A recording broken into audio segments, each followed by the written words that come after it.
Welcome back to Taiwan Outlook. Our guest today is Mr. Matthew Hinson. He's the editor and translator at the GIO. May we be talking about your job, which is doing translation for the GIO and so on. But apparently your job is not just doing translation. You've been trying to help our government to convey the right message across different borders. What do you do in terms of public diplomacy? In other words, what kind of message do you think is most important when you are trying to convey it across different borders? A consistent one. A consistent? A consistent one, which I think we generally succeed in doing, because I think we have three focuses of public diplomacy at the GIO. Now, this is just my opinion. Okay, and I'm pretty far in the background as far as decision making goes. But the things that come across my desk go in three directions. The first is to educate people around the world about Taiwan, because there's 190-something countries in the world, so there's a lot of places to know about. So for Taiwan to get a message across is not an easy thing. The second thing that we do is try to promote or push various government policies. For example, recently has been an attempt to enter the UN or enter the WHO, participation in APEC, things of that nature. And the third thing, the third thing is to respond when necessary to criticisms and also things that are happening in the outside world that affect or may affect Taiwan. But for instance, in terms of educating foreign audience, I think it's easy to say than done, you know. And apparently for some countries or for some people, Taiwan is too far away, and they don't really get enough information about that. They don't even have an interest in knowing more about Taiwan. What would, in addition to inconsistency, what would be the other strategies in getting other people's interest in Taiwan? Well, the things that I've seen, we've used various channels to try to raise some interest. I mean, we've done opinion pieces for newspapers, Washington Post, I think, Washington Times, etc. We've done videos, whether short advertisements for viewing on, I don't know what channel, but just talking about, you know, this is Taiwan, this is who we are, these are our achievements, you know, come visit, come invest, or simply take the time to take another look at a country you may not, you know, be able to tell from Thailand. But apparently still, you know, there are limits in terms of print press or the magazine and so on.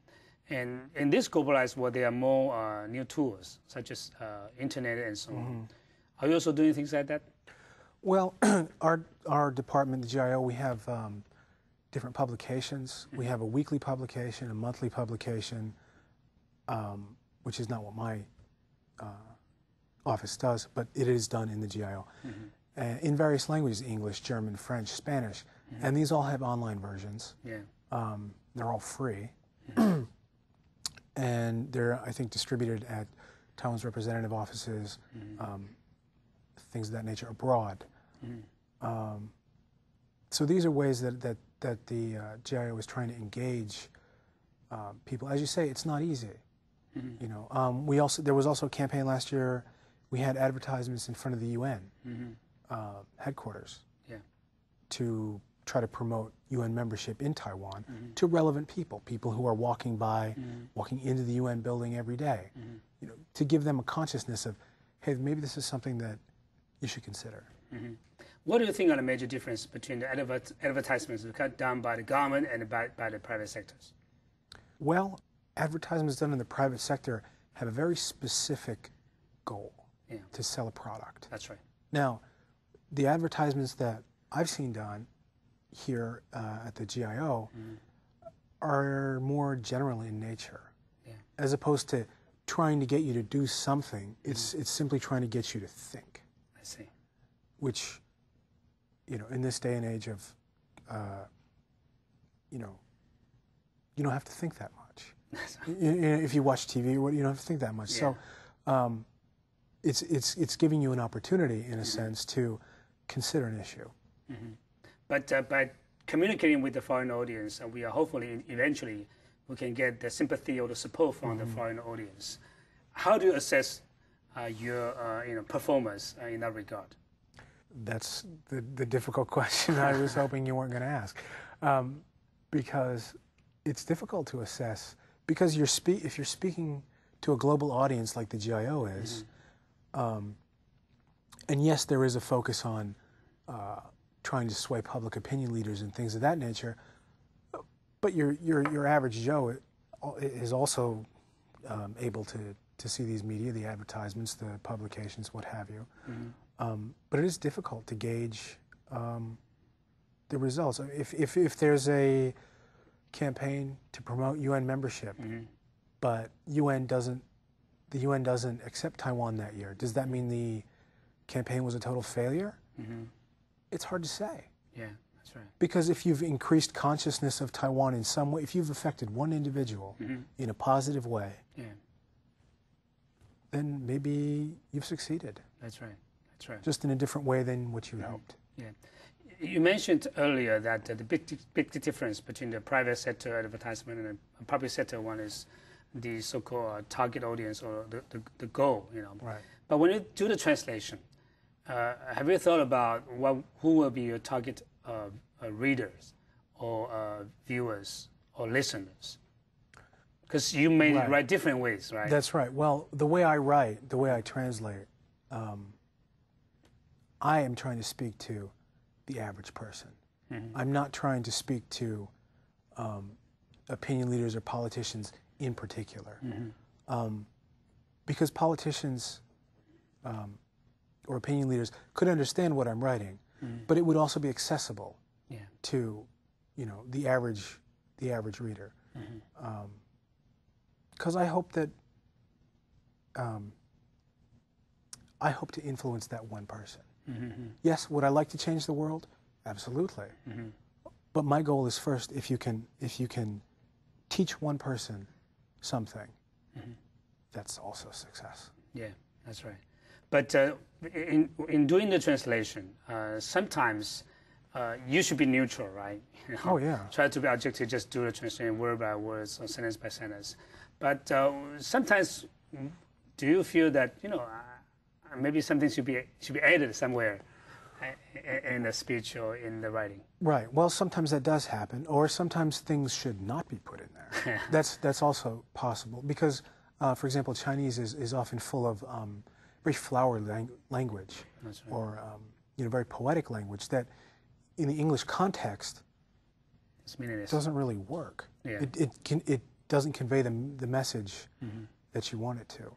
So, in that case, first we'll try to contact the writer and find out, is this going to be acceptable? Because the ultimate goal is still to be true to the Chinese. We're not the decision makers. Yeah. We're translators. So if they want to, whomever has given us this to translate, if they want to convey a particular message, that's our ultimate responsibility. Now, we do also have a responsibility to the audience. And so when I see something that is wrong or would be misinterpreted in the English, sometimes you just take it out or change it. Yeah. But sometimes for people who can read both Chinese or English, sometimes they will find some minor difference in terms of meanings of words in English and Chinese. Do you also have that kind of feedbacks from the readers or people outside? We have that feedback from ourselves. In that, we'll have arguments, friendly arguments, but arguments in the office amongst us foreigners or between local colleagues and we foreign editors about what does this character mean, or what is this phrase trying to say. For example, often Chinese sentences will leave out the subject. Yeah. they will not have a subject. In English, you cannot not have a subject. Yeah. It's the most important point. So there's often the argument of, well, do we want to write everything in a very vague way, or do we want to give it a subject? And it goes back and forth, and sometimes sometimes we get what we want, sometimes we don't. Let me ask you a specific example. For instance, recently people have been talking about UN for Taiwan or Taiwan for UN and so on. How do you respond to that? I'm very glad you asked that, because here's my chance to say to the whole world that that was not our baby. That didn't come through our office. But UN for Taiwan, Taiwan for UN, if that's me looking at that copy, first of all, I'd like to start over and not use it at all. But to me, UN for Taiwan means the UN supports Taiwan. That's Whereas Taiwan for UN sounds like Taiwan supports the UN. So a better way of saying that would be, support Taiwan's UN membership or something like that? UN membership, support Taiwan's entry into the UN. Something a little bit longer, maybe a little less catchy, punchy, but getting across a clear meaning. But still, some of the messages have been got across, and that should be no problem for that.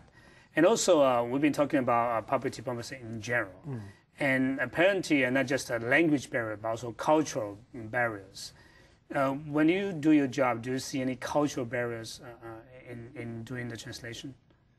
Well, again, as I mentioned, often the Chinese is full of rhetoric that is not translatable, essentially. It just, in a formal document, it won't come across well. Yeah. So that's a cultural barrier. Or there are certain phrases that, if translated directly, would perhaps come across as rude or crude or something of that nature. So in translating, I think the goal is to connect two peoples. I see. So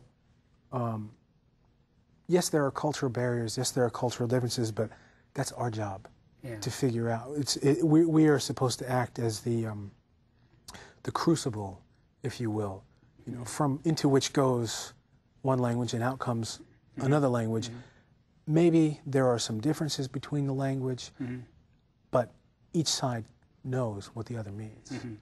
And Taiwan living in this very globalized world, Taiwan has become more connected to other countries. So the translation industry now is also booming in Taiwan. So when you come back, we will talk about the translation industry in Taiwan in general, and how your personal experience can also share with us about the prospects for Taiwan's translation industries. And don't go away, we'll be right back after these messages.